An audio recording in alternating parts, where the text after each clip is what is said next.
Les Américains sont plus gras que les cochons. 33% de body fat, que j'ai été moi-même un petit gros. Je vais vous trouver mon carnet de santé, on va rigoler. L'alcool t'a cramé le cerveau, j'espère que les Français ne deviendront pas comme toi. Bref. En vrai de vrai, on va parler de l'importance de l'exposition au soleil. Et j'en entends déjà me dire, oui, mais toi, tu bosses de chez toi, t'as des horaires ultra libres, t'as de la chance, tu peux faire ce que tu veux, blablabla. Bienvenue dans la zone 51, une zone de recherche où on expérimente la vie pour cultiver sa liberté, se forger un mental de guerrier et devenir de meilleurs humains. Je m'appelle Thomas, je suis kinésithérapeute, préparateur physique et chef d'entreprise. Et en 2017, avec mon meilleur ami Simon, nous avons fondé Training Therapy, une entreprise qui a pour objectif d'aider chaque sportif à performer à son plein potentiel sans douleur. Et de révolutionner le monde de la kiné en permettant à chaque professionnel de s'épanouir dans son travail, en étant rémunéré à sa juste valeur, et en prodiguant des soins de la meilleure qualité qu'ils soient à ses patients. Dans ce podcast, je partage un mélange de science, d'expérience et de philosophie pour quiconque souhaite prendre sa vie en main, progresser et élargir sa zone de confort physique et mental. J'espère que vous allez bien les amis, je suis ravi de vous accueillir aujourd'hui pour une bonne heure de monologue d'exception, comme d'habitude. On va partir vraiment sur des sujets régaladesques, je sais pas si ça peut se dire, mais c'est un mot que je viens d'inventer, je pense qu'il n'existe clairement pas, c'est même pas je pense, c'est sûr qu'il n'existe pas, ça y est, ça part déjà en cacahuète. Ça fait plusieurs semaines que je bosse sur cet épisode, comme tous les autres en réalité, vous savez que je sors toutes les 2 semaines. Là on a eu un petit temps mort à cause du Training Therapy Podcast, bref, j'y reviendrai dans les news de la semaine, parce que voilà, on a pris une semaine de retard à cause de YouTube. À cause de YouTube évidemment, c'est jamais notre faute. Non, en réalité c'est notre faute, un point de vue organisation, c'était pas ouf, mais bon, c'est pas très grave. J'ai pu bosser un peu plus sur cet épisode et du coup j'ai pas mal de choses à te sortir aujourd'hui. Ça va rigoler dur, mais ça va rigoler sur des sujets sérieux, évidemment, comme d'habitude. Bon bref, on est parti pour le sommaire. Déjà, je sais pas si t'as vu, je viens de foutre un coup de boule au micro. Cette magnifique tasse, cup, je sais pas comment on appelle ça,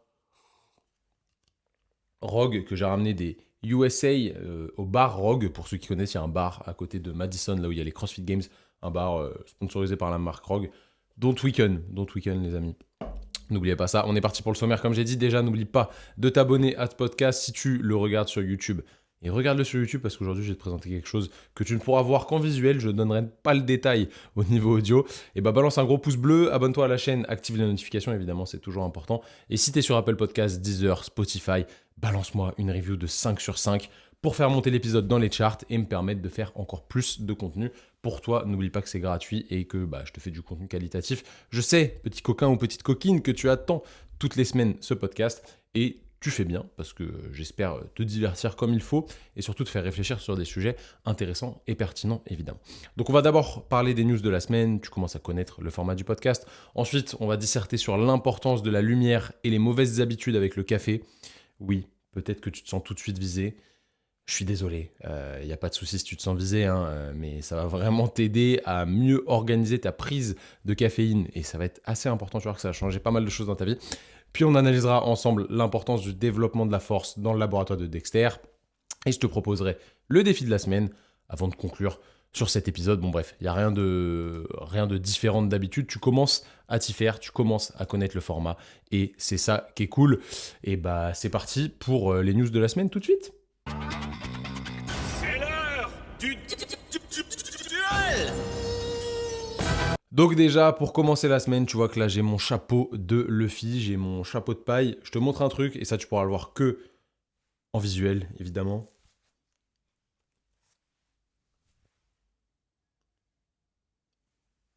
Hop, je remets. Si t'étais pas sur YouTube, t'as pas pu capter, c'est pas grave.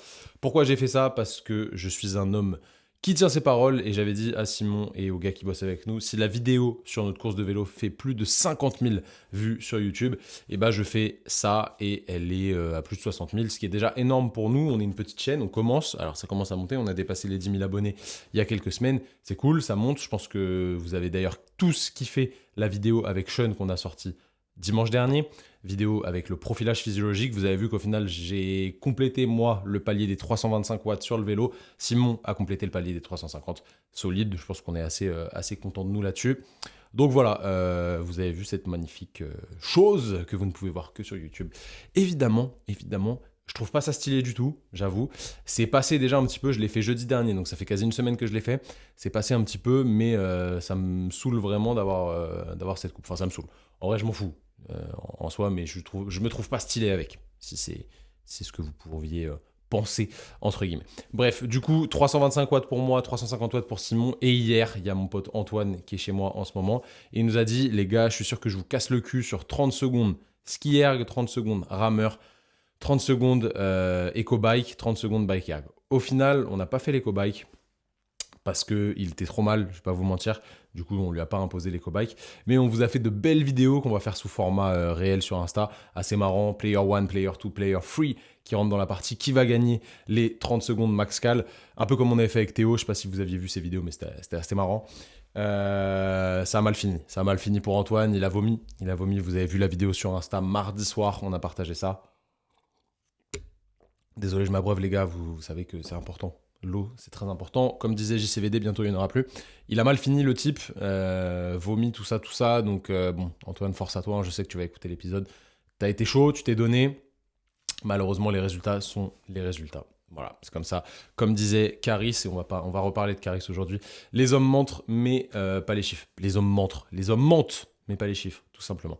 Bref, donc aujourd'hui on est mercredi, j'ai eu une journée extrêmement chargée, il est 9h à l'heure où je vous enregistre l'épisode. Pourquoi ? Parce qu'après on est en cerveau collectif avec les membres de la Training Therapy School. La Training Therapy School, pour ceux qui ne connaissent pas, c'est une formation totalement en ligne de 6 mois qui vous permet de développer le hors nomenclature en kiné, donc de vous déconventionner, ou du moins de vous lancer sur une partie déconventionnée, et surtout de créer de l'accompagnement à distance pour aider vos patients, vos clients à distance en étant non tributaire du système de rémunération actuel qui est extrêmement castrateur. On en reparlera dans un prochain épisode. Et aujourd'hui, on a un live avec les participants à la 3e promotion. Ça va être génial, mais il faut que je sois à l'heure, c'est à 11h. Donc en vrai, je ne pourrais pas dépasser 2 heures de podcast. Mais vu ce que j'ai écrit, j'ai à peu près 15 pages de Word. Je pense que je ne vais pas dépasser les 15 heures parce que vous savez, je parle très vite. Bref, voilà pour nos news particulières à nous. J'espère que les vidéos vont sortir très rapidement. Et vous avez vu d'ailleurs qu'on a balancé pas mal de petites vidéos sympas pour le calendrier de l'Avent sur Instagram. Dites-nous si jamais vous kiffez, si vous kiffez pas. Ça change un petit peu comme format, c'est assez rigolo. Vous savez qu'on aime bien rigoler. Donc on essaye toujours d'amener de l'éducation via un petit peu d'humour, des trucs un petit peu marrants qui vous font rester. Celui de ce matin était assez sympa. Je vous invite à aller le voir d'ailleurs. Vous allez vous taper des bonnes barres. Bref, rentrons dans le vif du sujet. J'ai quelque chose à vous dire aujourd'hui sur le peuple américain. Il y a une étude de Liu qui est parue en 2021. Si vous voulez la référence, elle s'appelle Trends in Obesity and Adiposity Measured by Race or Ethnicity Among Adults in the United States de 2011 à 2018. Et cette étude nous montre que le pourcentage de masse grasse moyen des Américains et des Américaines confondus, évidemment les femmes ont un taux de masse grasse plus élevé que les hommes, c'est normal, mais la moyenne homme-femme est à 33%. 33% de body fat, okay, pour les Américains. Fait très intéressant, pour corroborer ça, une étude de 1996 du chercheur Mitchell nous a montré que les porcs d'élevage avaient un body fat de 18%, plus ou moins 9%, avec l'écart type, évidemment. Donc aujourd'hui, on peut clairement le conclure assez facilement. Les Américains, et évidemment les Européens dans très peu de temps, sont plus gras que les cochons. Donc bravo. Et en France, ça nous tombe déjà sur la gueule. On va parler d'un autre truc, mais un truc semblable quand même. Selon la DREES et leur article « L'état de santé de la population en France » paru en septembre 2022. Merci à mon gars Kenneth pour la référence. Kenneth, le meilleur diététicien de tous les temps et de toutes les galaxies confondues. La France demeure dans le groupe de pays européens les plus consommateurs d'alcool. Même si la consommation continue de baisser, les alcoolisations ponctuelles importantes, API on appelle ça, augmentent. Donc ça, c'est le fait de se mettre une mine assez régulièrement, en gros pour faire simple, et concerne la France métropolitaine. Et évidemment les dom-tom, enfin Drôme et Trôme, je sais plus comment ils disent, on s'en fout, vous m'avez compris.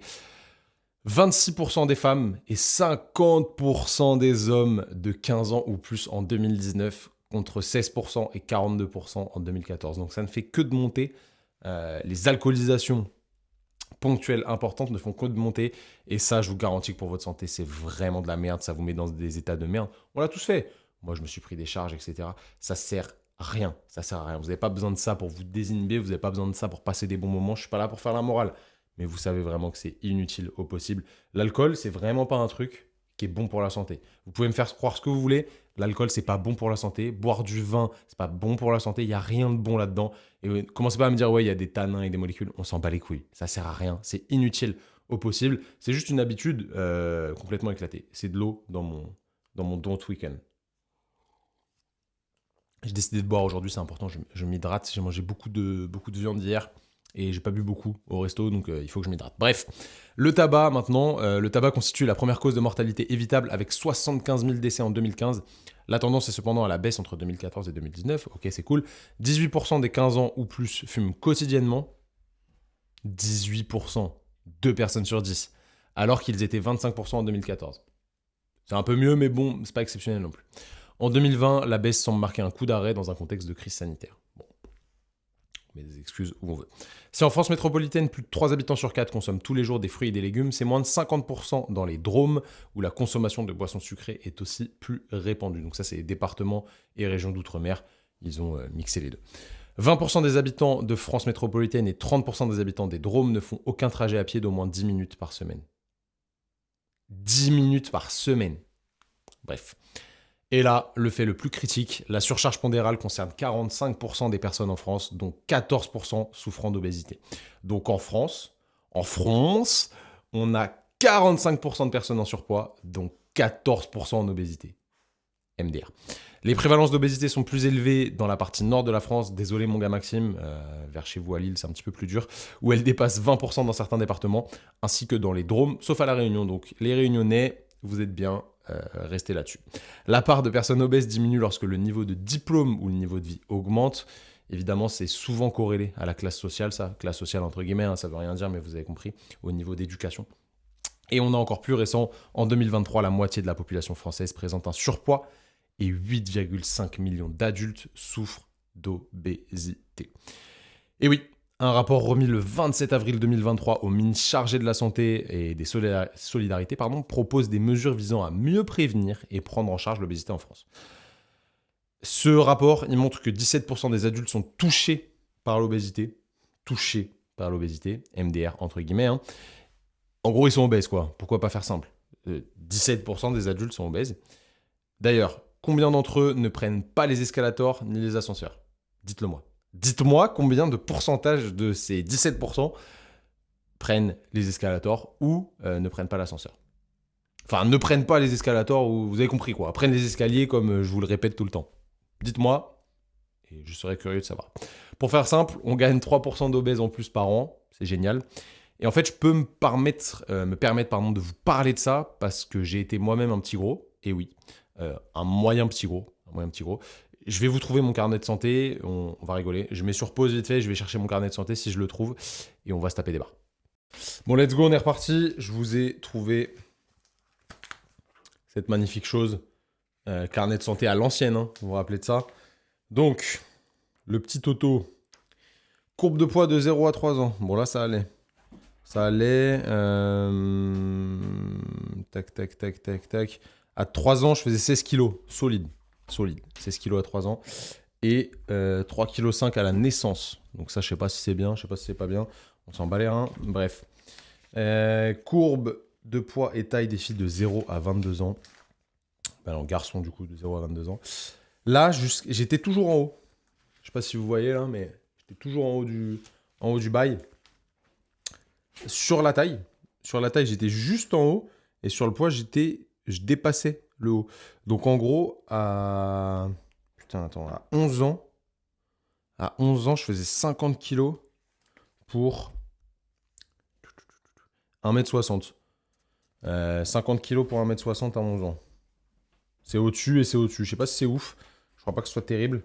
Et après, à 14 ans, je faisais 63 kilos pour 1m72. Ouais, pas ouf. Ah, je pensais que j'étais plus gros que ça. Moi, je suis un peu déçu. Bon, bref. Je pensais qu'on allait se taper des barres, mais je suis un petit peu déçu. J'étais un peu grassouillé. Franchement, j'étais un peu grassouillé. J'ai des petits bourrelets. Je vais pas vous retrouver de photos parce que c'est des photos que c'est ma mère qui doit avoir ça. J'avais des petits bourrelets et en réalité, au bout d'un moment, je me suis dit, c'est plus possible. Il faut que je sois fit, entre guillemets. Le but, c'était pas d'avoir le six-pack ou autre, ça, on s'en bat les couilles. Même si à un moment, forcément, quand t'es adolescent, tu te dis « Ah ouais, je vais avoir les abdos, ça va être plus stylé et tout. » Certes, si tu les as, c'est bien, c'est cool, mais je pense que c'est pas le but de toute une vie non plus. Le but, c'est d'être en bonne santé, de pouvoir courir, de pouvoir grimper dans des arbres, pardon, pouvoir soulever des poids, de pouvoir faire ce que tu veux sans être limité. Et avoir un taux de gras élevé, franchement, c'est pas un bon délire d'un point de vue hormonal. Et moi, j'en porte encore les conséquences aujourd'hui. C'est la vie. Dès que je bouffe un petit peu de sucre, je stocke, mais vous avez même pas idée. C'est un délire. Si je compare à des potes à moi qui n'étaient pas un peu grassouillés pendant leur adolescence. Mais du coup, c'est le jeu. Je m'en plains pas. Je suis pas en train de dire, ouais, moi j'ai un métabolisme par-ci. Arrêtez. On a tous un métabolisme. Tout le monde a un métabolisme. On a un métabolisme plus ou moins rapide, plus ou moins élevé, effectivement. Mais de toute façon, plus vous faites d'activité physique, plus votre métabolisme sera élevé et plus vous allez dépenser, consommer les calories que vous ingurgitez. J'explique à Iris qu'il faut qu'elle aille se coucher et qu'elle arrête de faire du cinéma. Regardez. Regardez le genre de jouet de mon chien. Ça, c'est magnifique. Hein. Allez, tac. Bref, voilà. Pas d'excuses. En réalité, à taille poids égale, par exemple, si on compare mon physique au physique de Simon, je peux pas manger autant que lui, sinon je vais grossir comme pas possible. C'est vraiment un truc de ouf. Parce que il a pas cette sensibilité accrue à l'insuline et du coup, c'est plus dur aussi pour lui potentiellement de prendre du muscle parce que quand tu prends du poids, bah, tu es capable de prendre du muscle, mais tu es aussi fort capable de prendre de la graisse souvent. Du coup, bah, je fais attention, tout simplement. Évidemment, vu que je m'entraîne, comme je vous l'ai dit, je peux m'envoyer des calories dans la ganache, mais je fais gaffe à ce que j'ingère et j'évite de trop jouer avec glucagon-insuline, que je sécrète différemment de quelqu'un qui aurait été plus fit pendant sa croissance. That's life, c'est la vie, c'est comme ça, on va pas faire autrement. Je n'aime pas ne pas vous apporter de solution, même si je sais que 90% des personnes qui m'écoutent actuellement, bah, elles sont pas obèses et j'aimerais vraiment aider ces personnes. Obèse, je suis clairement pas grossophobe, même si dès que tu dis un truc comme ça, c'est comme le mec qui te dit non, moi je suis pas raciste, le mec de ma cousine est noir. Allez, ta race. Évidemment, je suis pas grossophobe, moi j'aimerais aider les obèses, mais clairement, le choix, il ne dépend que d'eux, il ne dépend pas de moi. Moi, je peux pas les forcer à le faire, je peux les éduquer, leur dire c'est mieux pour ta santé, tu auras plus de bénéfices, tu pourras potentiellement jouer avec tes enfants, tu pourras, etc., etc. Mais comme tout dans la vie, si vous décidez pas de changer, bah vous changerez pas. Donc, j'ai une question pour vous, auditeurs, cette semaine. Et la question, elle est très simple et elle n'est pas vite répondue. Petite dédicace aux entrepreneurs. Comment faire pour aider les personnes obèses à se sortir de leurs problématiques? Vous répondez à la question, je ferai un post dédié à ça sur Instagram. Vous avez juste à répondre à la question. Pas de pugilat, s'il vous plaît, dans les commentaires. Donnez votre idée ou vos idées et on en discutera sereinement dans le prochain épisode. Dites-moi d'ailleurs si vous voulez que je sorte un épisode où je vous explique un peu plus en détail mon passé et ces histoires de petits gros, potentiellement les clés pour s'en sortir et je vous ferai ça sans aucun souci, il n'y a aucun problème. Envoyez-moi un message direct sur Instagram. Si ça vous intéresse au moment même où vous m'écoutez là, envoyez-moi un message direct privé sur Instagram et mettez 5 putains d'étoiles sur les plateformes de stream. Faites pas les rats. Oubliez pas ça, je suis votre bouffon qui vous divertit avec son chapeau des Mugiwara, alors récompensez-moi avec 5 étoiles, c'est gratuit, ça vous coûte rien. Bref, place à la dissertation de la semaine. À mon signal, déchaîne les enfers. Alors aujourd'hui, on va parler de la lumière. Oui, je vais mettre la lumière sur vos visages tout blancs en ce gros hiver bien froid qui arrive, comme Caris a mis la lumière sur ce Sevran, pour ceux qui ont la référence. En vrai de vrai, on va parler de l'importance de l'exposition au soleil. Et j'en entends déjà me dire, oui, mais toi, tu bosses de chez toi, tu as des horaires ultra libres, tu as de la chance, tu peux faire ce que tu veux, blablabla. Oui, c'est vrai, et c'est une des raisons qui m'a poussé à me libérer des chaînes, entre guillemets, du travail au cabinet, en tant que kiné, toutes les demi-heures, enfermé comme un gros raton des familles. Mais clairement, c'est pas une histoire de chance, qu'on soit clair, c'est juste une histoire d'avoir les couilles de sortir du système, tout simplement. Bref. C'est un long débat, je vous ai parlé vite fait de la TT School au début. Si vous voulez creuser un petit peu plus ça, vous m'envoyez un message et je vous expliquerai un petit peu le détail. Mais oui, si vous avez des horaires fixes et un travail de bureau, effectivement, ce sera plus dur. Mais ne vous inquiétez pas, je vais vous prodiguer des conseils applicables réellement pour ceux qui ont des horaires de raton. Je me suis cassé la tête exprès pour vous. Je te donne ça dans 15 minutes, t'inquiète pas. Don't matter, comme dirait Akon. On est sur un podcast avec des références musicales comme jamais. Bref, allez, trêve de blabla, on est parti. S'exposer aux rayons du soleil tôt dans la journée présente plusieurs avantages, notamment pour la régulation de l'horloge biologique et la synthèse de la vitamine D. On va voir ensemble quelques points clés liés à tout ça. parce que peut-être qu'en parlant d'horloge biologique, j'en ai déjà perdu certains. Un petit coup de flotte, ça fait jamais de mal. Premier point, la régulation du rythme circadien. Je vais vous expliquer comment la lumière du soleil le matin aide à synchroniser l'horloge interne du corps, ce qui peut améliorer le sommeil et l'humeur. Deuxième point, la production de vitamine D. On va discuter de l'importance de la vitamine D que le corps produit en réponse à l'exposition au soleil et de son rôle dans la santé des os, le système immunitaire et d'autres fonctions corporelles évidemment essentielles. Ensuite, on parlera des effets sur la santé mentale. On va aussi aborder le fait que la lumière du soleil peut influencer positivement l'humeur et peut-être aider à prévenir ou gérer des troubles tels que la dépression. Et oui, la dépression, c'est un vrai problème aujourd'hui. Ceux qui viennent faire les formations kiné qu'on donne, on voit que les TMS, donc les troubles musculo-squelettiques, c'est la plus grande part des problématiques aujourd'hui dans le monde, du moins dans le monde occidental. Et ensuite, c'est tous les troubles cognitifs avec beaucoup de dépression. Et on peut aider nos patients avec des petits points clés comme ça. Bref. Quatrième point, je vais vous donner des conseils sur la meilleure façon de s'exposer au soleil. Durée, est-ce qu'il faut se protéger, etc. Et comment intégrer cette habitude facilement dans une routine quotidienne viable. Évidemment, je ne vais pas vous dire des trucs que vous ne pouvez pas faire, ça sert strictement à rien. Et dernier et cinquième point, on va discuter des croyances non fondées sur l'exposition au soleil et on va clarifier ce que dit la science réellement et le lien aussi avec la prise de caféine. Vous allez voir, il n'y a aucun rapport direct entre les deux, mais à la fin, vous y trouverez du sens. Donc, pas mal d'entre vous ont des horaires un peu relous. Clairement, vous êtes tous un petit peu privés de liberté à ce niveau-là. Faut pas se mytho. En gros, toi qui m'écoutes, tu dois arriver au taf à 8h30, 9h, j'en sais rien, donc tu es un peu pressé, et là c'est l'hiver quand tu termines. Actuellement, on est le 13 décembre, je crois. Donc, quand tu termines le soir, il fait nuit.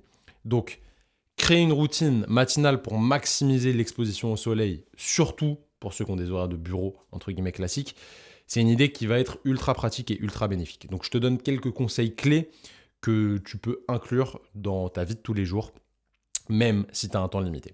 D'abord, je t'encourage, je sais ça va être chiant, mais je suis désolé, t'as pas trop le choix, à te réveiller un petit peu plus tôt pour profiter de la lumière naturelle du matin. Même si actuellement à 7h il fait nuit, ok, essaye de te lever plus tôt pour faire des choses en amont, et une fois qu'il fait jour, tu auras peut-être un peu plus de temps parce que tu auras fait l'essentiel avant et tu pourras t'exposer un petit peu à la lumière. En vrai, même 10 minutes, je te garantis que ça fait une grosse différence. C'est chiant, je le sais, mais c'est un game changer. Si tu peux, je te suggère de prendre ton petit-déj dehors quand c'est possible. Alors, commence pas à me dire il fait froid, machin. Ok, il fait froid sa mère en ce moment. Là, c'est un petit peu mieux cette semaine, mais la semaine dernière, c'était vénère. Mais manger sur un balcon, dans le jardin ou même près d'une fenêtre, tu vois, tu te mets juste derrière une fenêtre. Tant qu'il y a du soleil, ça peut être bénéfique de ouf. Troisième point pour moi, c'est le point clé, c'est celui vraiment que je te conseillerais. Pour moi, c'est le plus important, c'est de faire une marche matinale. Franchement, c'est le plus facile à faire. Fais-le, même si c'est juste 5 ou 10 minutes. Moi, tous les matins, je le fais. Avec Iris, on va marcher. Toujours. Je marche avec Iris parce que je sens vraiment la différence. Déjà, ça me fait marcher. Hop, je jette mon carnet de santé. Donc, ça me fait bouger. Ça me fait prendre du temps pour faire quelque chose de différent d'être devant un écran. Ok, ça me fait penser à autre chose. Et surtout, ça m'expose au soleil et je me force à regarder le soleil, même si il est faible au début, parce que là, ce matin, je l'ai fait à 8h.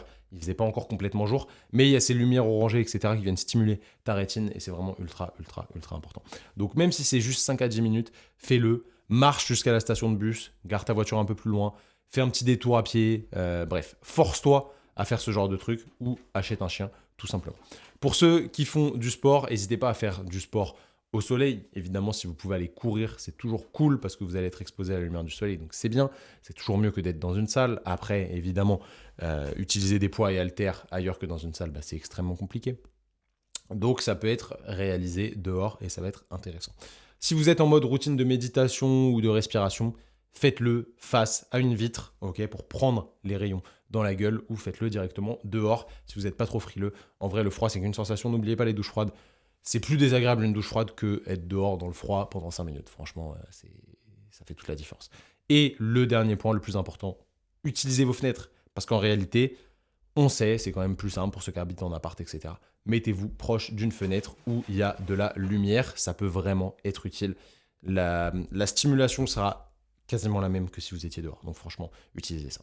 On a parlé du rythme circadien tout à l'heure et de l'horloge biologique interne. Je vais vous expliquer un petit peu ce que c'est parce que c'est toujours intéressant de comprendre. Le rythme circadien, il est décrit comme l'horloge biologique du corps. C'est un cycle naturel d'environ 24 heures qui régit de nombreuses fonctions physiologiques chez les êtres vivants. Et en gros, il est contrôlé par une horloge interne qui est dans les noyaux suprachiasmatiques, donc c'est les SCN, on s'en fout un petit peu, au niveau du cerveau. En fait, c'est dans l'hypothalamus. Donc, l'hypothalamus, c'est une petite région située au cœur du cerveau qui sert de pont entre le système nerveux autonome et le système endocrinien, donc le système qui gère les hormones. Et ça va réguler pas mal de grandes fonctions comme la faim, la soif, le sommeil, la température corporelle. Et en fait, tout ça, ce système-là, enfin ces noyaux, ils reçoivent des informations sur la lumière de l'environnement via les yeux, donc via le nerf optique. Et si vous n'avez pas ce soleil, ça perturbe évidemment le fonctionnement de ces noyaux. Pourquoi le rythme circadien est-il si important ? Et en fait, il impacte vraiment ces aspects-là, sommeil, métabolisme, humeur, cognition, santé générale. Et en réalité, on se rend compte que tous les êtres vivants, ils possèdent des horloges biologiques endogènes qui régulent les processus physiologiques, comportementaux, biochimiques, bref, tout ce dont on a besoin pour vivre. Et en fait, ces horloges, elles sont synchronisées vraiment avec des indices externes comme la lumière, la nourriture et l'ambiance, ou du moins la société qui nous entoure. Ça, c'est une étude qui est vraiment très intéressante. Elle s'appelle Biological Clock versus Social Clock Conflict in Adolescents. Donc, ils ont regardé ce qui se passait chez des adolescents. Et en gros, on se rend compte qu'en fonction de l'âge, on a plutôt des chronotypes. Les chronotypes, c'est des phénotypes temporels individuels qui changent au cours de la vie, en particulier pendant l'adolescence. Donc, les adolescents, selon cette étude, je pense que ça dépend de chacun, ils ont tendance à passer, selon eux, d'un chronotype matinal à un chronotype vespéral, qui les fait vivre un petit peu plus la nuit, entre guillemets. Puis ils reviennent à un chronotype matinal à l'âge adulte parce que la société les y oblige, entre guillemets, parce que des horaires de bureau classiques, comme on a vu juste avant. Donc, en fait, on se rend compte que tout le monde est très sensible aux conflits au niveau de l'horloge biologique, au changement des horaires, se coucher trop tard, se lever trop tôt, décaler ses zones de sommeil, etc. Ça a vraiment des conséquences physiques, donc perte de plein de qualités physiques, force, vitesse, rapidité dans la décision, explosivité, bref, plein de qualités physiques, et aussi mentales, donc troubles de l'humeur, manque de mémorisation, des choses comme ça. Et au niveau émotionnel, on peut être plus enclin à réagir à chaud et avoir des petits problèmes liés au contrôle, à la gestion des émotions. Donc vraiment, la lumière fait vraiment la différence, a un rôle ultra important sur notre santé physique et mentale en général. Donc vraiment, ne sous-estimez pas l'importance de la lumière. C'est pour ça qu'il est important d'essayer de mieux réguler son rythme circadien, entre guillemets. Mais pour ça, franchement, vous ne pouvez pas passer à côté du fait de vous exposer à la lumière. Qu'est-ce qui se passe quand on désynchronise son rythme circadien ? Ça peut amener des vraies problématiques de santé, comme des troubles de l'humeur, insomnie, somnolence la journée, etc. Troubles du sommeil, plutôt ça, pardon, excusez-moi. Troubles de l'humeur, ça va plutôt être dépression, troubles affectifs saisonniers, vous savez, ce truc de merde. Les gens disent, l'hiver, moi je me sens moins bien, je suis un peu en déprime, etc. Bon. Je dis trucs de merde, mais en réalité, c'est quand même corrélé au fait qu'il y ait moins de lumière. Et ça peut aider, entre guillemets, à l'expression de problèmes métaboliques qui sont déjà là, comme le diabète et l'obésité. Ça peut ne pas les faciliter. C'est pas des responsables, ok ? C'est pas parce que vous vous exposez pas à la lumière que vous êtes obèse, qu'on soit clair. Mais ça peut, rendre un peu plus, problématique, entre guillemets, ces gros problèmes-là. Et puis, comme j'ai dit, diminution des performances cognitives et physiques. Donc, pour faire simple, il faut s'exposer à la lumière, et surtout à la lumière bleue qui est abondante le matin. Le matin, retenez bien ça, lumière bleue le matin, parce que cette lumière bleue, elle inhibe la production de mélatonine, l'hormone qui favorise, entre guillemets, le sommeil, et elle aide le corps à se préparer pour l'éveil et l'activité, entre guillemets. Ça va vous exciter, la lumière bleue. C'est la lumière qu'il y a sur tous les écrans, ok ? Donc c'est pour ça qu'il faut éviter de trop l'utiliser le soir, mais le matin, c'est ok, vous pouvez y aller, ça va vous exciter, ça va vous réveiller. Il y a une étude de Val parue en 2019, et non pas Vald, qui montre que vraiment la lumière bleue permet de mieux synchroniser ce rythme circadien et qu'elle est vraiment essentielle pour maintenir l'alignement et la régulation de l'horloge interne en lien avec l'environnement naturel. Une autre étude de Lee et de Kim parue en 2019 aussi met en lumière, très marrant ce petit jeu de mots, le fait que les variations de lumière et d'obscurité impacte directement les phénomènes physiologiques internes du corps, donc certaines réactions, etc.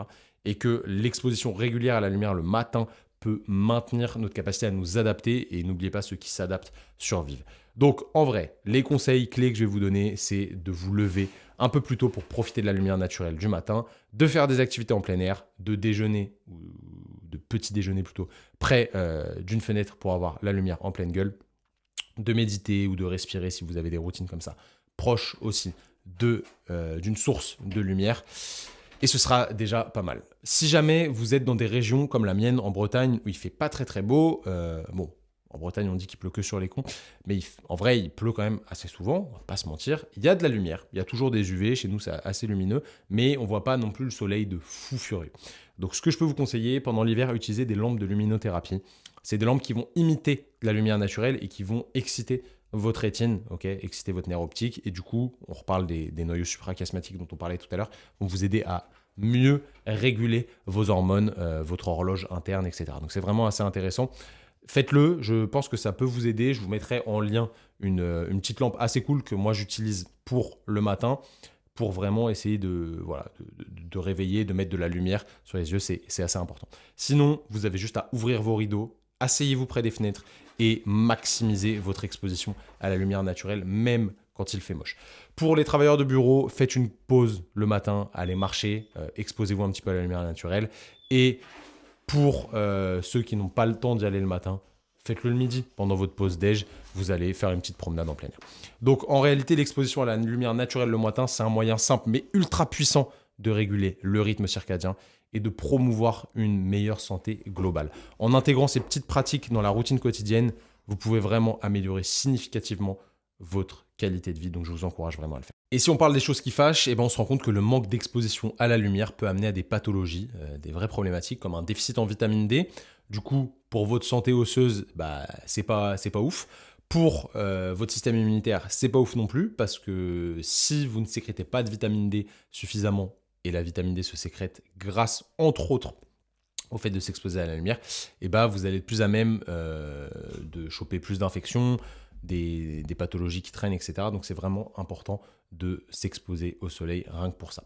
Évidemment, ne faites pas les débiles à vous mettre au soleil tout nu pendant des heures, parce que les UV, il y a des bons UV, des mauvais UV, qui vont vous cramer la gueule. Ça, c'est pas le but. Le but, encore une fois, c'est de stimuler régulièrement, de manière naturelle et simple, votre système global, mais c'est pas de bronzer, on s'en bat les couilles, c'est pas du tout le but là, n'allez pas abîmer votre peau, n'allez pas vous choper un cancer de la peau pour ça. Maintenant, on peut parler du lien entre les hormones et l'exposition au soleil. Donc la sécrétion de dopamine et de cortisol, elle suit des modèles un petit peu distincts après le réveil le matin. Donc ça, c'est assez important de comprendre ça. Parce que, en fait, tout va se jouer avec cette exposition au soleil, ce réveil, et la sécrétion de ces hormones est vraiment clé pour la performance physique et mentale, et pour la santé, tout simplement. Donc le cortisol, il y a un pic matinal, le cortisol c'est souvent appelé hormone du stress, il y a un pic matinal naturel dans les premières heures après le réveil. C'est un phénomène qui est connu sous le nom de CAR, rien à voir avec les CARS de FRC. Cortisol Awakening Response. Ce pic aide à promouvoir un état d'alerte, donc ça va vous exciter et ça va préparer le corps pour les activités de la journée. Donc le cortisol, il joue un rôle vraiment crucial dans la gestion de plein de fonctions, métabolisme, réponse au stress, système immunitaire. Et il faut que ce soit assez régulier quand même, ces sécrétions de cortisol, pour pouvoir vraiment essayer d'être excité au bon moment et ne pas sécréter trop de cortisol le soir, parce que ça c'est problématique pour s'endormir. Nous on veut que le matin ça nous excite et qu'après on soit bien prêt pour la journée. Deuxième hormone clé, la dopamine. La dopamine c'est un neurotransmetteur qui est associé au plaisir, à la motivation, à la récompense. Donc la lumière du soleil, elle peut stimuler les voies qui mènent à la production de dopamine et donc améliorer directement votre humeur et votre niveau d'énergie, entre guillemets. Évidemment, tous ces processus ils sont influencés par des facteurs individuels, tels que l'âge, le sexe, le mode de vie, l'état de santé général. Et la régulation de ces hormones, elle est extrêmement complexe, mais le soleil peut vraiment aider. Maintenant, on va parler de la question qui fâche, le café. Évidemment, encore une fois, c'est de l'eau dans ce gobelet, mais on va parler café. Il y a pas mal de personnes qui me posent une question qui est... Ouais, en gros, je pourrais la résumer comme ça. Est-ce que c'est mal de prendre du café le matin ? Alors, on va répondre à cette question par une autre question qui est: est-ce que le café et la caféine qu'il contient peuvent jouer sur la sécrétion de cortisol et sur la sécrétion de dopamine ? Alors la réponse, c'est clairement oui. Le café et la caféine que contient le café peuvent influencer les taux de cortisol et la dopamine dont on vient de parler dans le corps. Quand vous prenez un café, vous stimulez vos glandes surrénales qui vont produire plus de cortisol. Ça signifie que boire du café peut augmenter temporairement vos niveaux de cortisol dans votre corps, surtout lorsque vous consommez du café et que vos niveaux de cortisol est bas. Mais ça augmente aussi quand le niveau de cortisol est haut. Ça augmente moins, mais ça augmente quand même. Chez les consommateurs réguliers de café, il y a une tolérance à la caféine qui se crée et ça joue un petit peu moins sur le cortisol parce qu'en fait, c'est déjà vachement saturé. De toute façon, ça varie beaucoup d'une personne à l'autre. Donc, boire du café au moment du pic naturel de cortisol, comme après le réveil, c'est pas optimal parce qu'en fait, c'est comme si on empêchait notre corps de faire son adaptation seul et d'utiliser le cortisol qu'on produit de manière naturelle avec l'excitation liée à la lumière, liée au réveil. En fait, on va le shunter par le café. C'est le café qui va créer ça. Et ça, c'est un petit peu problématique. Maintenant, sur la dopamine, la caféine augmente la libération de dopamine dans le cerveau, en particulier dans les zones associées à l'attention et au plaisir. Ça contribue donc à l'effet stimulant du café et ça peut améliorer votre humeur et votre concentration. Donc en soi, le café, c'est très bien. Je ne suis pas du tout en train de cracher sur le café, j'en bois beaucoup. Je suis un vrai gros consommateur de café et j'aime ça. Malheureusement, ça peut bloquer aussi, la caféine peut bloquer les récepteurs d'adénosine au niveau du cerveau, ce qui peut augmenter l'activité dopaminergique, mais quand ça fonctionne en pic, souvent ça rebaisse très très vite après. C'est un petit peu comme la drogue, entre guillemets, sans exagérer. Mais quand vous avez une grosse dépendance à la caféine, ça devient un petit peu problématique au niveau de la sécrétion de dopamine. Donc évidemment, la réponse individuelle, elle varie en fonction de chacun. La question qu'on va donc se poser, c'est quel est le meilleur moment pour boire son premier café de la journée ? Du coup, l'idéal, ce serait environ 3 heures après le réveil.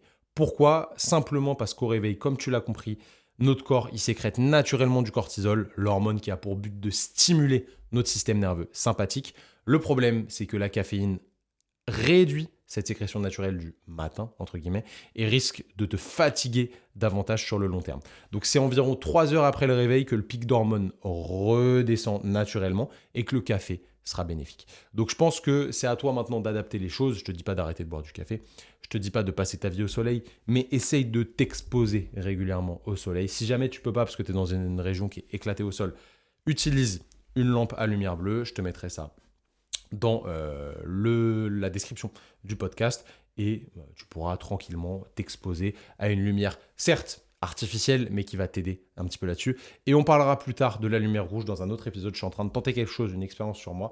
Vous allez voir que ça paraît quand même extrêmement intéressant. Il ne me reste plus beaucoup d'eau. C'est pas grave, c'est bientôt la fin du podcast. Non, je déconne. J'en étais où ? Lumière rouge, lumière bleue, ok. Et évite de consommer du café dès le réveil. Franchement, c'est pas un bon délire. Essaye d'attendre. Moi, tu vois, généralement, je me réveille vers 7h et mon premier café, je le prends vers 10h30, 11h. Et après, j'arrête vers 17, 18h parce que le soir, ça ne m'excite pas plus que ça. J'en bois parce que c'est intéressant, il y a des effets bénéfiques et j'en bois aussi parce que j'aime ça. Je me force pas, c'est pas un truc qui me sert à me réveiller. Donc, sincèrement, essaye d'optimiser ta prise de caféine 3 heures après ton réveil et essaye d'aller voir un petit peu le soleil. Je te jure que tu te sentiras mieux. J'espère que cette dissertation de la semaine t'a plu. Maintenant, on passe au magnifique laboratoire de Dexter.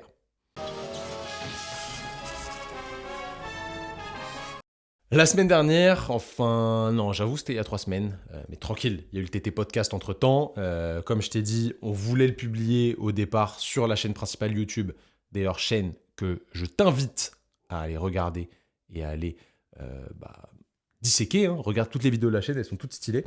On voulait mettre le podcast sur YouTube, mais pour une histoire d'algorithme, on s'est dit que c'était pas forcément une bonne idée. Donc on a dû créer une autre chaîne YouTube, ce qui n'est pas compliqué en soi, mais il y a eu des petits bugs et on n'a pas pu le sortir jeudi. Et si on le sortait pas jeudi, c'était chiant parce que je veux que tous les jeudis il y ait un podcast qui sorte. Je voulais pas décaler d'un jour. Je suis très buté là-dessus. Du coup, on l'a pas fait. Du coup, il y a eu une semaine de pause et on a décalé au final à la semaine d'après. Du coup, ça a décalé Zone 51. Bref, c'est mon excuse. Tu connais. J'évite de m'excuser, de me trouver des excuses plutôt pour rien. J'aurais pu faire mieux, c'est ma faute. C'est pas grave, une petite semaine de pause, ça fait jamais de mal. Bref, il y a 3 semaines, je t'ai demandé de commencer à t'entraîner en force, entre guillemets, et j'espère que tu l'as fait. c'était ton défi de la semaine, ou que tu le faisais déjà, parce que c'est THE game changer, comme tous les autres game changers en réalité que je te propose dans Zone 51. Pourquoi ? Parce que la force, c'est la qualité physique reine. Je m'explique un petit peu plus en détail. La force, c'est la capacité à générer une force externe maximale contre un objet pour lutter contre son poids. C'est une quantité vectorielle. Et même si le niveau de preuve reste faible, là on va parler de blessures, tu vas voir que la force est vraiment quelque chose de clé au niveau des blessures. Pour le risque de lésion musculaire des ischio-jambiers, donc tu sais les muscles qui sont derrière ta cuisse là, et bah le fait d'avoir une grosse force au niveau des ischio-jambiers, c'est un facteur, alors plutôt l'inverse, le fait d'avoir peu de force au niveau des ischio-jambiers, c'est un facteur de risque important à prendre en compte selon l'étude de Green parue en 2020 pour les lésions aux ischios. Donc les mecs qui se claquent tout le temps les ischios, c'est peut-être parce que vos ischios ils sont éclatés au sol, mais de manière assez spécifique, c'est pas juste que vous n'avez pas assez de force maximale, c'est que vous n'avez pas assez de force maximale à haute vitesse parce que souvent vous le faites à haute vitesse. Là, on rentre dans un délire un petit peu plus compliqué. Bref, revenons à notre histoire de force. On s'est rendu compte qu'une faible production ou une réduction de la force était associée à un risque accru de blessure. Lors du début de la pré-saison, pour des footballeurs, les joueurs qui avaient une force excentrique inférieure à 256 newtons, ils avaient un risque multiplié par 2,7 par rapport à ceux qui avaient une force assez importante. Ceux qui présentaient une force inférieure à 279 newtons en fin de pré-saison, donc normalement en pré-saison ils ont fait pas mal de renfaux, ils présentaient eux un risque multiplié par 4,3. Donc ils avaient 4 fois plus de risque relatif de se péter les ischios. Ça fait une sacrée différence quand même. Chez 152 footballeurs de 8 équipes de haut niveau, il y a eu un risque relatif de 4,1. Ouais, on va arrondir à 4, qui a été retrouvé pour les joueurs dont la force était inférieure à 337 newtons. Je suis désolé, c'est pas des kilos, mais ça vous montre quand même que ceux qui ont moins de force, ils ont plus de risques de se péter les ischios. Ça, c'est une étude de Timmins qui est parue en 2016. Donc, bien que certains auteurs trouvent une différence de production de force entre les futurs blessés et les autres, ce facteur, si on le prend de manière isolée et ponctuelle, généralement en début de saison, donc à la suite d'une longue période de repos et une longue période de liche où ils ont bu du café, ils ont bu de l'alcool tout l'été, ça ne permet pas seul de prédire de manière ultra précise le risque de blessure. Ce serait trop facile, mais c'est quand même un facteur de risque de blessure au niveau des ischios. Maintenant, on va remonter un petit peu au niveau du rachis, donc au niveau du dos. On sait que la force des muscles du tronc, oblique, érecteur du rachis, carré des lombes, etc., et du bassin, moyen et grand fessier, détermine la stabilité lombo-pelvienne lors de la course. En gros, quand vous courez, vous avez un petit déhanché comme ça. D'ailleurs, je suis allé taper mon 3006 avec mon lièvre Antoine avant-hier. Je lui avais dit de se mettre à 4,10. Au final, il s'est mis à 4,20. 4,25 parce que 4,10, je pense que j'aurais pas survécu. On l'a fait sur une piste. J'ai fait un temps qui est éclaté pour la plupart des coureurs. Mais bon, à mon poids de corps, c'est pas si mal, sachant que j'étais vraiment très très nul. J'ai couru en 4,25 au kilo. Donc on a mis 15,58, un peu moins, je sais plus, 15,58. 15,58 pour faire 3600 mètres. Voilà, c'est un bon début. On va bientôt, très bientôt, vous révéler le défi le plus important de notre vie. Et vous allez voir qu'il y aura de la course à pied dedans. Je ne dis pas ce que c'est, ça arrive très bientôt sur YouTube. Vous allez voir, on va bien rigoler. Bref, quand vous courez, votre bassin, il bouge comme ça. Et cette stabilité, elle est importante à maintenir parce qu'elle est vecteur, déjà, de performance et elle diminue le risque de blessure, on va le voir. Clairement, je vous le dis, une diminution de cette stabilité, c'est un facteur de risque de blessure pour les ischios aussi, chez le footballeur sapristi. Si on reste chez le footballeur, on se rend compte que l'activation affaiblie, donc amoindrie des fessiers durant la phase de swing et des muscles du tronc durant la phase de retour de swing pendant la course, ça augmente de 20% le risque de blessure au niveau des ischios. Et inversement, une augmentation de 10% de l'activation de ces deux groupes de muscles diviserait le risque par 3 sur une étude de Schauermans qui est parue en 2017. Donc en gros, si on est fort au niveau de la stabilité du tronc, au niveau des ischios et au niveau des fessiers, on a beaucoup moins de risques de se péter. Donc ça, c'est plutôt cool. Chez le footballeur australien, une activation moindre du grand fessier durant la course multiplierait le risque par 1,1 à 1,5. Donc ça, c'est quand même beaucoup. Ça augmente beaucoup le risque. 4, c'était monstrueux, vous ne vous rendez pas compte, mais 4, c'est vraiment une dinguerie. Et il y a une autre étude qui a comparé deux groupes d'athlètes, donc 24 athlètes au total, qui avaient eu une blessure aux ischios. Et ils ont vu qu'un programme d'exercice de renfort et de stabilisation, entre guillemets, donc de gainage, on va dire ça comme ça, des muscles du tronc, diminuerait significativement le taux de récidive. C'est une étude de Sherry parue en 2004.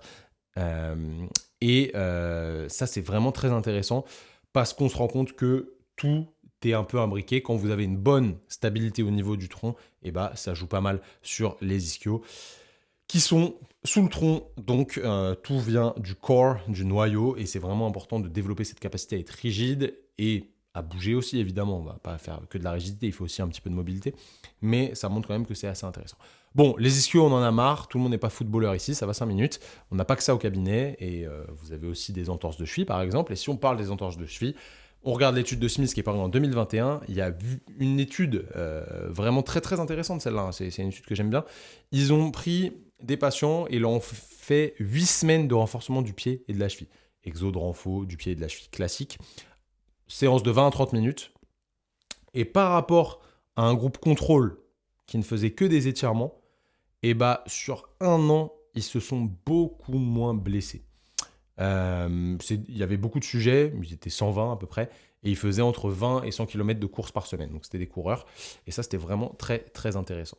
Ça montre quand même que le renforcement du pied et de la cheville pour les coureurs est primordial et permet de diminuer le risque de blessure relatif. Donc être fort pour les coureurs, c'est la base. Vous inquiétez pas les coureurs, vous n'allez pas prendre de la masse, vous n'allez pas être énorme. Déjà que nous on galère à prendre de la masse. Vous, si vous courez beaucoup, vous inquiétez pas, vous ne prendrez pas de masse. Par contre, vous vous blesserez moins. Du coup, pour faire plus de volume, plus d'intensité, et tout ira bien dans le meilleur des mondes, vous serez très heureux. Donc, développez votre niveau de force, c'est important. Allez, je finis mon gobelet. Terminado. Et la maison de retraite là-dedans, me diront les aficionados de la maison de retraite en fin de matinée. Je vous connais, je vous vois. Selon Wingwood, une étude parue en 2019, chez les personnes âgées, donc des adultes de plus de 70 ans, un protocole qui comprend 3 séances de 45 minutes de renforcement musculaire par semaine pendant 10 semaines. En gros, les vieux, ils faisaient des squats, des pompes, des tirages, des pontés pelviens. Bah, ça a permis une augmentation de la masse musculaire vraiment de manière très importante. Et ça, c'est un truc de ouf pour les anciens, c'est vraiment exceptionnel. Amélioration de la fonction, donc ils pouvaient marcher plus longtemps, plus loin, ils étaient plus endurants. Et une amélioration de la force du grip. 3 variables qui sont clés dans le risque de mortalité. Donc c'est assez exceptionnel. En quoi consistait le protocole? Rien de bien méchant. Semaine 1, 2 fois 12 reps. Semaine 2 à 4, 3 fois 10 reps. Semaine 5 à 7, 4 fois 10 reps. Semaine 8 à 10, pareil que les semaines 5 à 7, avec une phase concentrique un peu plus rapide. Et la charge utilisée, elle visait un RPE compris entre 6 et 7 sur 10. Peu de risques et une efficacité quasi parfaite. Donc vraiment, le renforcement chez les personnes âgées, c'est la clé de la longévité pour eux. Mieux que peu, plein de médicaments qu'on peut leur donner. Bref. Et chez des patients fibromyalgiques, mais si, tu sais, fibromyalgie, tu sais, les patients que tu redoutes le plus, parce que on ne sait pas trop ce qu'ils ont, mais ils ont très très mal, eh bien le renforcement musculaire semble très pertinent pour diminuer leur douleur. Preuve en est, la revue de littérature de Hargrove, parue en 2019, a regroupé 22 études sur le sujet. Bon, la fourchette de répétition était ultra large, hein, voire très très large, c'était un râteau le bordel. Ils ont fait 4 à 20 répétitions par série, donc voilà, on était plutôt sur de la force max ou de l'endurance de force, bref, on s'en fout un petit peu, c'est un râteau le truc. En gros, les patients, ils ont débuté leur cycle de travail à 40% de leur 1RM, et le pourcentage de patients qui prenaient des antidouleurs, donc des médicaments, a diminué dans les groupes qui faisaient du renforcement musculaire, en plus d'avoir des niveaux de douleur diminués, et ça c'est juste magnifique. Et c'est pas tout.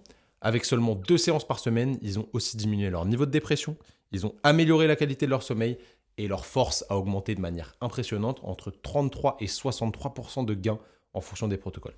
Et ça, c'est excellent. Bref, on continue. Méta-analyse de Wilsey parue en 2020 qui a regroupé 6 études et 7739 sujets. Après, je vais arrêter parce que ça fait quand même beaucoup. Développer sa force au niveau des quadris diminuerait le risque de blessure relatif au niveau des ligaments croisés antérieurs. Pareil pour les LMA. Et il en est de même pour toutes les douleurs antérieures du genou. Syndrome fémoro-patellaire, tendinopathie patellaire, tutti quanti, you know. Si Simon avait su à l'époque, il ne se serait peut-être pas fait les croisés et il aurait hypothétiquement pu être meilleur qu'Antoine Dupont. Mais bon, les croisés, tu connais. Et si on creuse le sujet, au sujet de la rupture du LCA, eh bien on se rend compte qu'un déficit de force maximale peut perdurer sur la jambe opérée après 10 ans. Ouais, c'est jusqu'à 10 ans post-rupture par rapport au côté sain. En 10 ans, tu as le temps d'en faire des choses productives.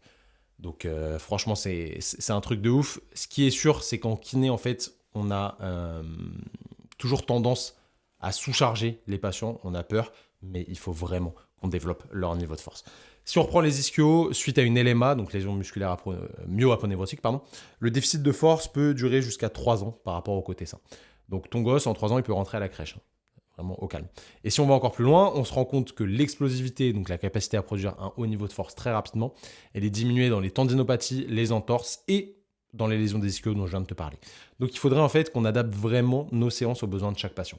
Force maximale à vitesse lente, explosivité, puissance maximale, vitesse. Ça commence à devenir chaud. Ce qui est sûr, encore une fois, je le répète, c'est qu'en kiné, on a toujours tendance à sous-charger et ça ne semble pas être la bonne solution, sauf lorsque notre patient est très irritable. Ça, c'est logique. Certains auteurs suggèrent même d'atteindre au moins 160% du poids de corps sur un 1RM au squat pour être bien en termes de force maximale et en termes de risque de blessure. Bon, ça va prendre avec des pincettes pour Janine et ses 58 ans, quoique. Mais pour résumer rapidement, les bénéfices liés au développement des qualités de force, ils sont pas mineurs. Pas mineurs. Attention, vous avez vu sur la miniature, il y a Gérard Depardieu. Attention à ça. Gérard, on t'aimait bien jusque-là, mais là, t'es parti en couille, mec. Gérard, t'es vraiment un gros chien de la casse, t'es un gros rat. C'est pas étonnant. Je pense que l'alcool t'a cramé le cerveau. J'espère que les Français ne deviendront pas comme toi. Bref, tout le monde devrait faire du renforcement musculaire et développer sa force. Ça, je pense que tu l'as compris.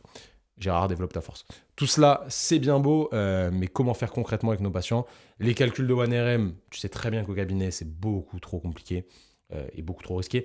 La majorité de nos patients, c'est monsieur et madame tout le monde, des gens issus de la vraie vie, pas des champions de squat qu'on peut voir sur Instagram. Ils savent pas bouger sur une barre lourde et la balance, elle penche trop du côté prise de risque inutile que du côté bénéfice si on joue trop avec le feu. Donc, n'oublie pas primum non nocere, c'est ce qu'on a vu à l'école de kiné, c'est la base en tant que kiné. Et franchement, après de nombreuses tentatives moyennement efficaces et un tas d'essais de protocoles plus ou moins connus sur les 6 dernières années, avec Simon et Maxime, on a enfin trouvé des protocoles simples à mettre en place au cabinet, adaptés aux patients et à leur niveau, qui est ultra variable et qui fonctionne pour diminuer les douleurs, parce que c'est ça qui veulent les patients, ne plus avoir mal, et améliorer les niveaux de force, donc de tolérance à la contrainte. Donc sur le long terme, ça leur évitera de revenir tous les 6 mois te voir. Et tout ça, on te l'explique dans notre formation sur le renforcement musculaire.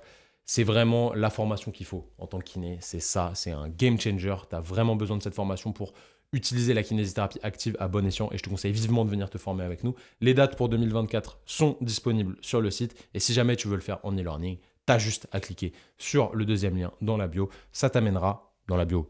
Non, dans la description du podcast. Je me crois sur Instagram là. Dans la description du podcast, ça t'amènera sur le site d'e-learning, donc de formation en ligne et tu pourras suivre ça tranquillement. Bref, allez, c'est l'heure du défi de la semaine.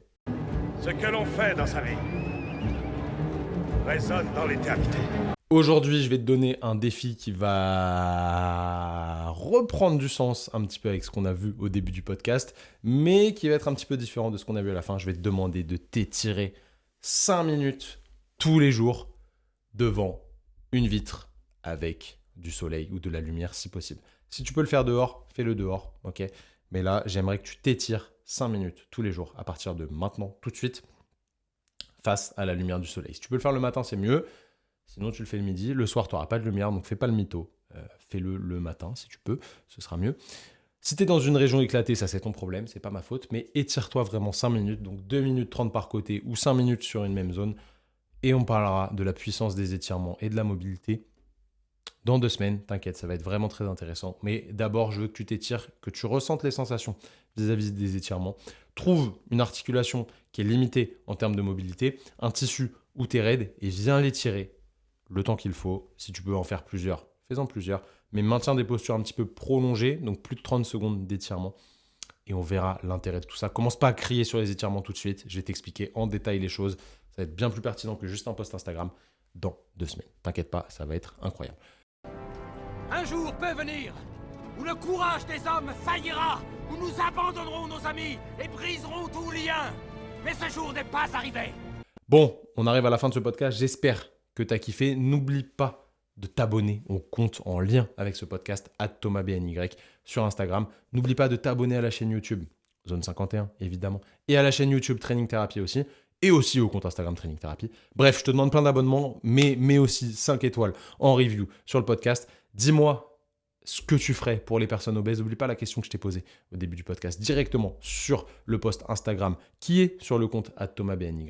Tu me dis ce que tu ferais, no judgment. Voilà, le but c'est pas d'être agressif envers les obèses ou agressif entre nous. Si quelqu'un dit quelque chose, c'est son avis, c'est ok. Tant qu'il manque pas de respect, le commentaire sera laissé public, il n'y a aucun problème. Maintenant, donne-moi ton avis essaie de trouver des solutions pour ces gens-là. Qu'est-ce que toi, tu pourrais faire? Qu'est-ce que on pourrait faire tous ensemble? Et ça va être vraiment intéressant de mélanger nos idées. J'espère que tu as kiffé l'épisode. En attendant, prends soin de toi, mets en place les petits défis que je te demande, s'il te plaît. Tu vas voir que ça change vraiment la donne. Le pouvoir des habitudes est très, très important. L'art des petits pas, un tout petit peu tous les jours, un tout petit peu plus. Et tu vas voir qu'après, on instaure vraiment des choses qui sont cool et qui changent pour de vrai la donne. Prends soin de toi. N'oublie pas de liker la vidéo, de t'abonner encore une fois et de balancer tes 5 étoiles. On se dit à dans 2 semaines. Salut!